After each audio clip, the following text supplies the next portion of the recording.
wesh l'équipe. Alors déjà, vous pouvez remarquer que l'Arcmic est posée sur ces belles jantes alu à l'arrière. Et j'en ai profité pour la rabaisser parce qu'elle était beaucoup trop haute. Témoignage. Voilà, c'est comme elle dit, c'était vraiment la merde. On va la laisser faire un petit tour. Là, j'ai cherché, j'avais plus de clignotant depuis plus d'1 an. C'est un motif pour se faire arrêter. Et en plus, c'est dangereux. Donc, enfin, j'ai cherché depuis un moment et je trouvais pas. Donc, ce que j'ai fait, j'ai cherché, j'ai tout démonté, j'ai fait les continuités des fils, etc. Impossible à comprendre.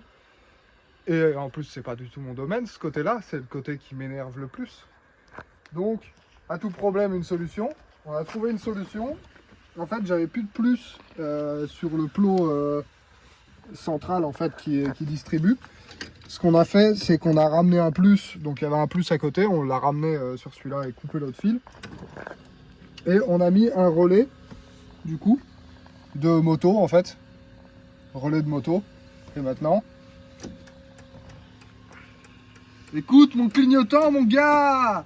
Écoute-le bien, mon clignotant, parce que là, le compteur, je vais le remettre dedans, moi, je te le dis!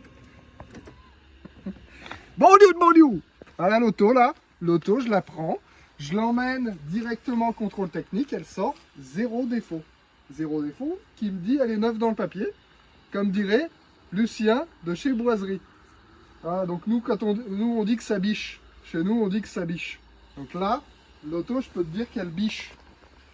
Et avec ça, mon gars, t'es un bicheur. Tu passes aux Champs-Élysées avec ça, mais laisse tomber, mon gars. Laisse tomber. Demande à Boiserie ce qu'elle ferait. Sur ce, à plus. On coupe cette merde, parce que la ligne, ça va pas. Donc, on va finir tout en inox, comme le tube qu'on voit au bout là-bas. J'ai sorti ma fameuse scie sabre adaptée, inadaptable. Et là, ça brûle. Et voilà, donc on a présenté le tube. Ça devrait donner ça. Après, il faudra faire un coude pour remonter au silencieux, qui est ici. Mais on passe quand même beaucoup plus proche de la caisse. À ce niveau-là, ça se présente comme ça. Donc on a notre petite descente. Et on longe la caisse jusqu'au cul, donc tout droit. J'ai choisi, bon, je pourrais faire quelque chose de plus uniforme à la voiture, on va dire, mais pas envie quoi. C'est bon, tout droit, ça suffira largement. Déjà qu'elle frotte pas par terre, ça sera déjà très bien. Alors, je vais vous montrer un petit peu l'avancée du projet. Là, on va voir, il y a des bouts de pare-choc par terre. Parce que là, c'était pété après une journée de riz. Donc là, j'ai remonté vachement le silencieux par rapport à avant, en fait. Donc il va passer, donc je sais pas si on voit la cale de bois. Il y aura pile poil ça entre la caisse et le silencieux. J'ai coupé, on avait une sortie Rémus toute pourrie. Donc voilà, la sortie qu'on avait avant. Rémus, qui était au cul. Je n'aimais pas du tout avec une seule sortie, je trouvais pas ça terrible. Et donc je me suis inspiré un peu des caisses de DTM à l'époque. Et je me suis dit pourquoi pas faire quelque chose en double. Je sais pas si on voit. Tac. Donc ça ira comme ça. Ça sortira légèrement de travers. Et ça sera coupé, donc biseauté derrière. Donc je sais pas si on se rend compte de ce que ça va donner. Voilà. Donc je vais voir après pour l'angle, etc. Je sais pas encore ce que je vais choisir pour pas avoir un biseau trop grand non plus derrière et que ce soit pas beau. Mais dans l'ensemble, plutôt content. Donc je vous montre la ligne. On était pas loin quand même de percer. Hein. Elle frottait partout, surtout ici. Bon alors c'était une ligne à 5 € quoi. J'avais récupéré des bouts de tube par-ci par-là et bon c'était pas terrible. Voilà. Tac. Là on passe pile poil là et autoroute jusqu'à là-bas. Ça devrait être pas mal. Terminé. Donc voilà ce que ça donne. La sortie comme je disais en double, donc on verra ça sur la voiture tout à l'heure. Donc j'ai peint le silencieux en noir. Je me suis dit que c'était un peu plus discret.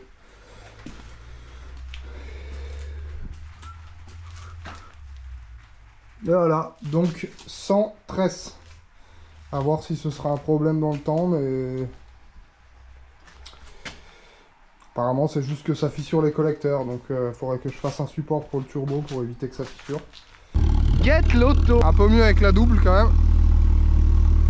Après ça fait un peu plus de bruit, sachant que j'ai fait l'arrière en inox et puis que la ligne est en inox.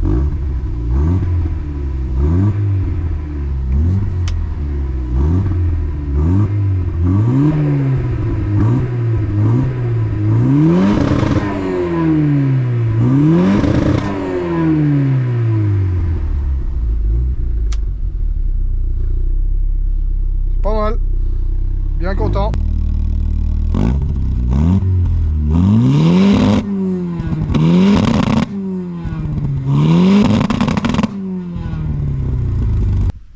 Vous me direz en tout cas si vous validez cette petite double sortie aberrante, bras, espace, bus. Et bah c'est le jour, c'est le moment. On va passer la Khmik au banc. On va voir ce qu'elle donne. Donc hier on a fait la ligne d'échappement inox.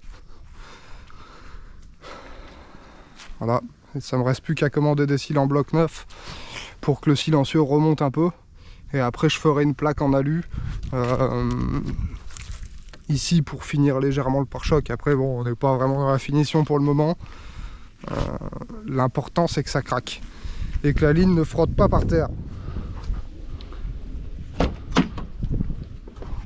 Alors là c'est le meilleur moment pour vous montrer un démarrage à froid difficile, car vu qu'on n'a plus d'injecteur de départ à froid, on peut dire que ça peine un petit peu quoi. Là on entend la pompe qui est en train de partir. Voilà, on la laisse un peu tourner. Et bah franchement, choqué. Elle est pas chaude, elle est vraiment froide. Hein. Je sais pas si on voit. Oula, l'aiguille. On se calme l'essence. Hein. C'est assez cher. Hein. Tu restes en haut, tu redescends pas. Enfin, l'éthanol, on va dire. Donc là, ce qu'on va faire, c'est le niveau de liquide de refroidissement, niveau d'huile. Pour être tranquille. 79 311 km. 9.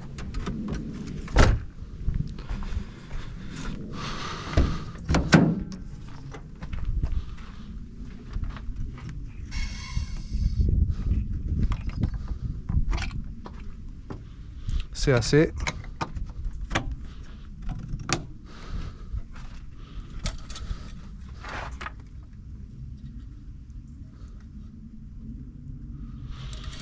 Faut un chiffon.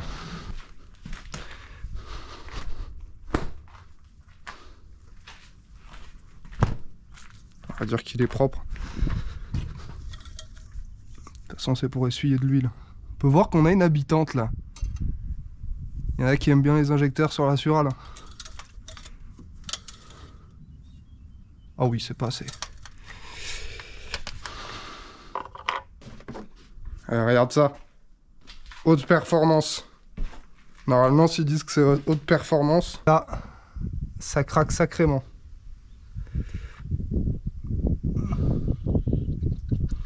Tourne et retourne.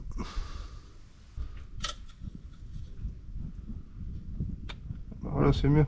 On n'est pas au max. Ah, c'est de la 530. Vas-y, on s'en branle. C'est pour le peu qu'il y a à mettre. De toute façon, il faut que je la vidange là. C'est pour le.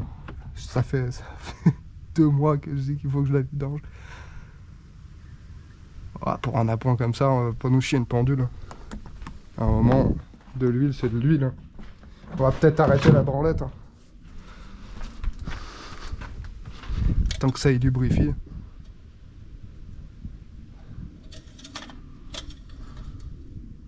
Allez hop, zou.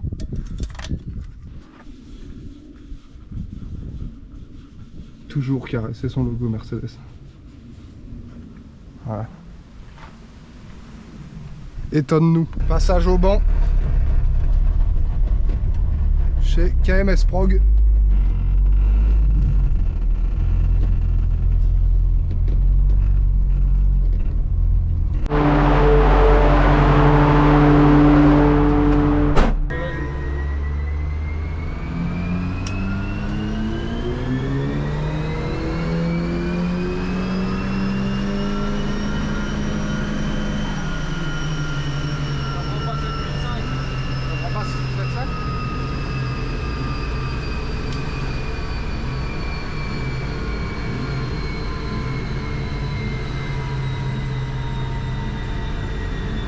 Je pense que ça sort 220.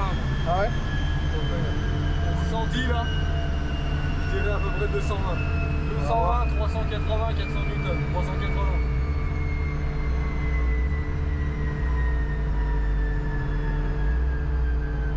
« 249. Mais je pense qu'on peut gratter encore. 265. 438 Nm.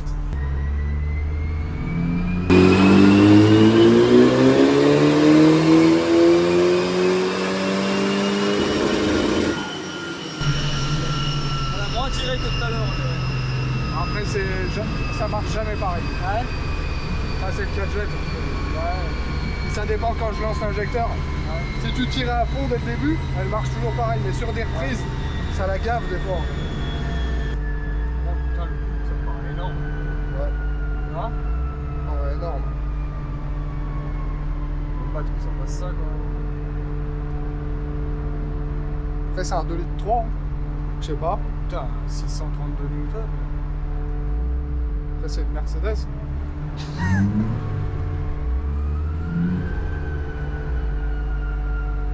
Voilà, je pense qu'on est bien en tour minute. Hein.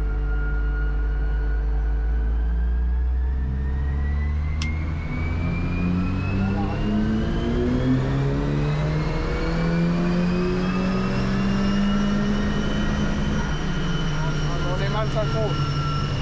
4100 là on prend.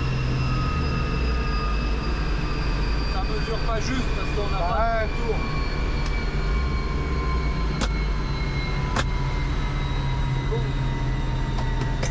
Des fois que. Parce que tu vois, on dirait bien qu'il veut y aller quand même. Ça s'arrête à 4000, bah ouais. C'est pas juste. On va la refaire avec l'autre.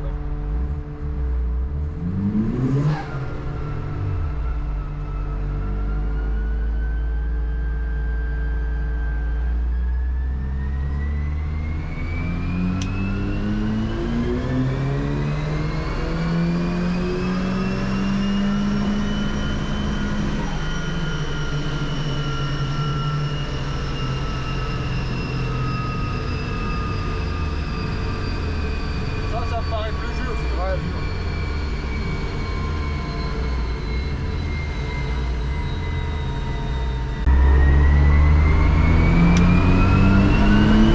C'est la finale, la liberté totale. Elle a le diable en elle. Bon, arrête.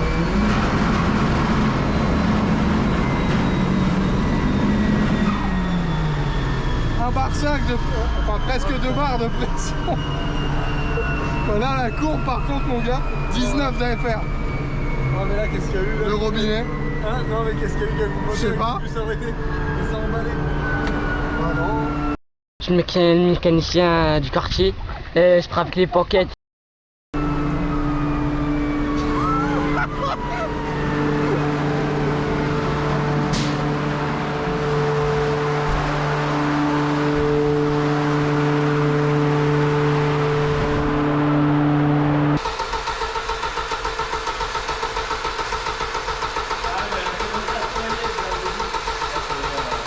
T'as plus la famille en 85 là? Ouais.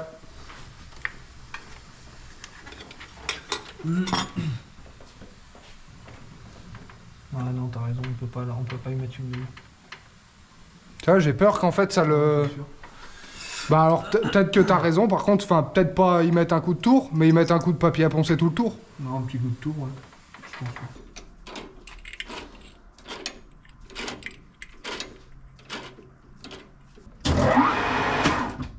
qu'on appelle tourner en hélice d'avion.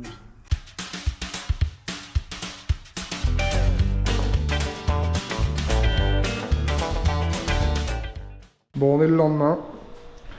Ce qui s'est passé, c'est que j'ai mis ce robinet là de pression de turbo. J'ai retiré le T, qu'on peut voir juste là. Parce que le problème, c'est que si je fais un clic avec le T, je passe de 0,9 à un bar 3. C'est parce que je veux, ce que je veux, c'est monter de 0,1 en 0,1 quoi. Pour moi, voilà, un robinet de merde Amazon à 20 balles. Bah, tu fais un clic, tu prends 0,4 en plus, c'est de la merde. Tous les montages sont nuls à chier. Donc, j'avais essayé de faire un montage, en fait, du coup, de retirer le T, de faire de celle-là à celle-là, donc entre la wastegate. Et en fait, ça pouvait pas fonctionner. J'ai pas forcément réfléchi. Je me suis cru plus intelligent, on va dire, que les ingénieurs. Et donc, on a fait un tir. Ça marchait très très fort. Le problème, c'est qu'on a pris 2 barres. 2 barres sur le 4 jet. Donc 2 barres, 19 d'AFR. Enfin, vous avez vu de toute façon la vidéo, ça sortait des flammes. Dommage qu'on n'avait pas de plante derrière, mais ça sortait des flammes apparemment de 2 mètres derrière, quoi. Donc là, je me suis dit, s'il n'y a pas une bielle qui sort, c'est ouf. Il n'y a pas une bielle qui est sortie, le moteur a l'air d'avoir encore ses compressions. Par contre, on a un gros problème de démarrage maintenant. Et à mon avis, hier on a démonté ça. Déjà, le plateau sonde, ça l'avait tordu. La pression l'a tordu en fait. Et du coup, il venait se bloquer sur l'alu en fait, du distributeur. Et là, en fait, on arrive à la démarrer seulement si on pose la main dessus et qu'on la garde en fait, quoi. Et après, elle tient pas le ralenti. Pour moi, ça a pris 2 barres, donc c'est la vanne d'air secondaire. Alors attendez, je vous sors une lumière qui est juste là. C'est elle là. Pour moi, c'est elle qui s'est démanchonnée dans le dessous. On a une prise d'air quelque part en tout cas, qui fait que bah forcément, vu qu'il n'y a plus assez de dépression, on tient plus le plateau sonde correctement et ça fait n'importe quoi. Donc je vais regarder ça et puis on va voir quoi. Qu'est-ce que je peux vous dire, on est vraiment 1 minute après là. Et je suis un génie en fait. Faut qu'on le dise. Le vrai génie de YouTube, c'est moi en fait. Non, je rigole. Mais je suis quand même content d'avoir trouvé. Sous ce doseur d'air secondaire là. On a une durite qui part de lui et qui va sur l'admission. Cette durite là, quand j'ai regardé, elle était là posée dans le fond en fait. Donc je l'ai touchée, elle est tombée par terre forcément. Mais du coup, j'avais raison. Donc voilà le problème. Voilà le problème, je l'ai sorti. Donc normalement, censé être emboîté là, alors forcément qu'il y a 2 barres. Je fais pas un dessin, hein. Forcément que ça tient pas. Donc maintenant, il faut que j'aille à tâtons. Donc, je vais y remonter avec des colliers, parce que d'origine, il n'y a pas de collier, forcément, il n'y a pas de pression. Donc je vous dirais qu'il faut le sécuriser, quoi.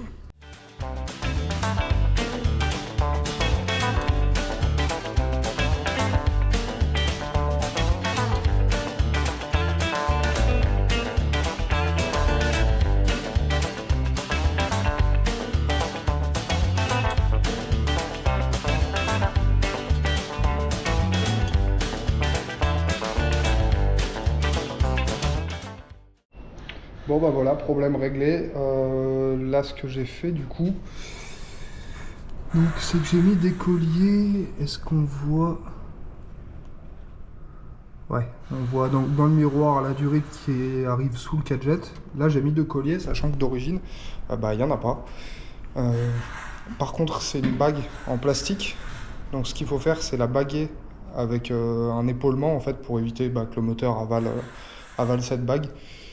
Ou refaire une bague en alu ou en acier propre pour pouvoir serrer, quoi, parce qu'avec le plastique sinon on peut pas serrer bien fort et vous allez redémanchonner. Ensuite j'ai remis un collier en dessous, lui également. Collier ici. Là je m'en fous. Et puis bon bah il n'y a plus qu'à remonter. Moi ce que j'avais fait c'est que j'avais démonté l'allumage. Ça m'a permis de passer le bras, etc. C'est déjà que c'était pas très simple. Et ce qu'il faut faire attention, tout le dessous du rond vient s'emboîter cette prise d'air, on va dire. En fait ça fait une arête, donc on peut pas mettre un collier. Ce que j'ai fait, c'est que j'ai essayé de gratter l'arête déjà, sauf qu'avec la main qui rentre à peine, j'y arrivais pas. Et ben en fait, ce qu'il faut faire, c'est meuler un collier, lui faire une rainure en fait, pour qu'il puisse venir s'encastrer dedans. Et là, ça l'a fait nickel. Donc, voilà, plutôt que de perdre 2 heures de temps comme je viens de faire. Donc j'ai tout remanchonné, propre. En fait, le problème, c'est que vu qu'on savait pas ça, on a touché au réglage du distributeur en pensant que ça avait tordu quelque chose ou. Et en fait, bah, ça avait rien tordu.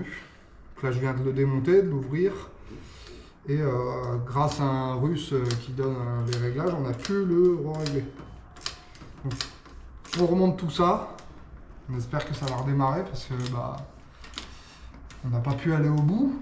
Je voulais juste lui mettre 0,1 ou 0,2 de plus en pression de turbo. Et puis, bah, robinet Amazon et un homme qui s'est cru plus intelligent que les ingénieurs. Et ben ça fait 2 barres de boost et 2 barres de boost dans un 4 jet. Forcément qu'il s'est passé des choses. À 19 d'AFR, vous êtes tous là pour le titre, de toute façon. Je lui mets 2 barres et ça tourne mal. Donc ben, on remonte tout ça. J'espère que maintenant ça va tourner correctement, qu'on va pouvoir finir le réglage, qu'on va pouvoir gratter un peu l'avance à l'allumage. Tout ce qui est possible de faire, quoi. Donc on teste ça. Et puis bah, salam alaikum les frères.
Allez, go!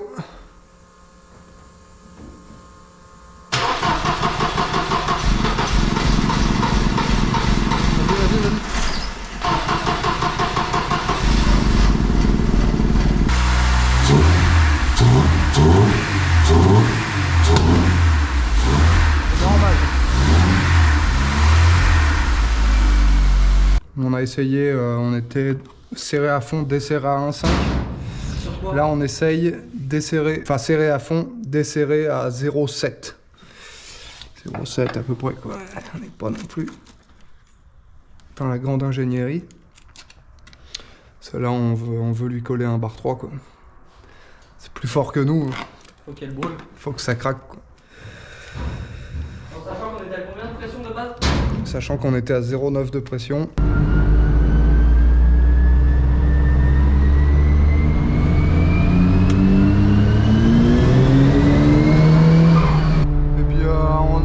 Pas de contour.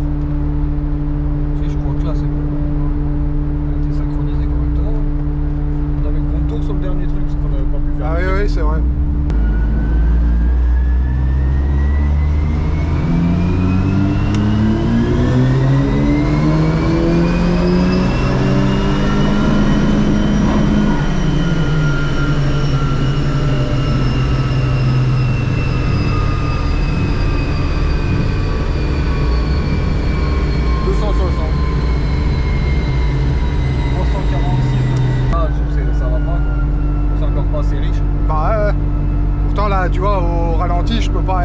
t'as combien en boost là? Là, je suis à 1 bar 1, je crois.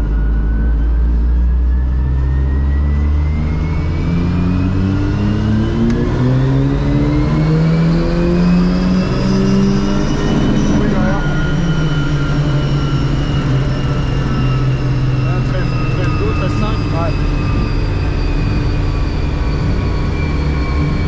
160. C'est pas mal, hein? Ouais. C'est clair. Combien de Newton-mètres? 346.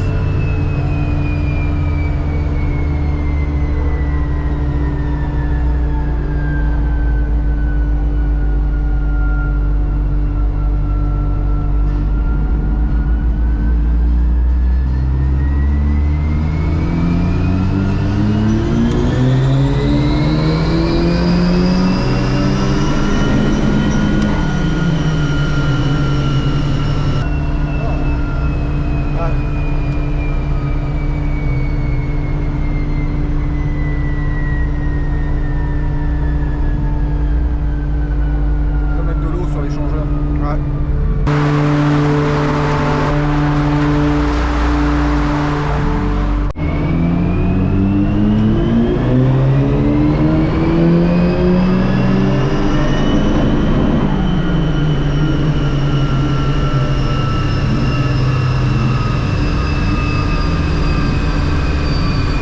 Ça y arrange un peu.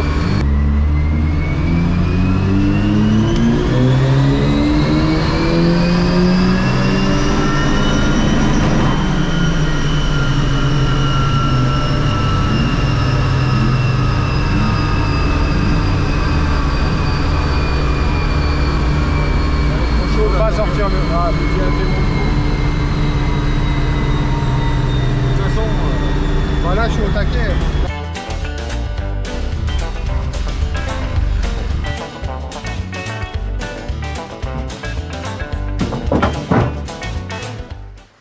« 269,6 chevaux à 5250 tours minute, 439 Nm à 4000 tours. J'ai envie de te dire, quand même un petit peu content de moi. J'aurais aimé sortir plus, mais bon, bah, avec l'injection qu'on a, on est limité. Maintenant, il faut réfléchir à un nouveau système. Vous verrez ça dans une autre vidéo. Je remercie KMS Prog pour le prêt de son banc. Donc lui, il est intervenu à aucun moment dans la préparation de ce véhicule. Tout a été fait par mes soins. Lui, il fait de la préparation généralement beaucoup plus propre. Voilà, c'est professionnel. Je suis loin d'être un professionnel. Je ne suis pas un mécano. Lui, c'est son domaine. Donc, n'hésitez pas à aller le voir. Il est dans le secteur de l'Allier, 03 170 de Neuil. Il fait du stage 1 au stage 3. La soudure. Tout ce que vous pouvez lui demander, je pense qu'il le fera. N'hésitez pas à aller le voir. Maintenant, il va falloir qu'on trouve des solutions. Donc pour l'échangeur, vous avez vu, on a mis de l'eau dessus pour qu'il puisse refroidir plus parce qu'il est trop petit. Donc l'autre fois, je vous ai parlé de la cagnotte Litchi. Donc d'ailleurs, elle est toujours disponible, elle sera dans la bio. Mais l'argent, c'est pas le plus important. Par exemple, si vous avez un gros échangeur chez vous qui vous sert à rien, moi, ça m'intéresse. Donc c'est des petites choses comme ça qui peuvent me faire avancer. Dites-moi dans les commentaires si vous pensiez qu'elle allait sortir ses chevaux, peut-être moins, peut-être plus, à quoi vous vous attendiez, si vous êtes content de ce que ça sort. Car moi je le suis, il y a un bon ressenti, personnellement ça me suffit en drift.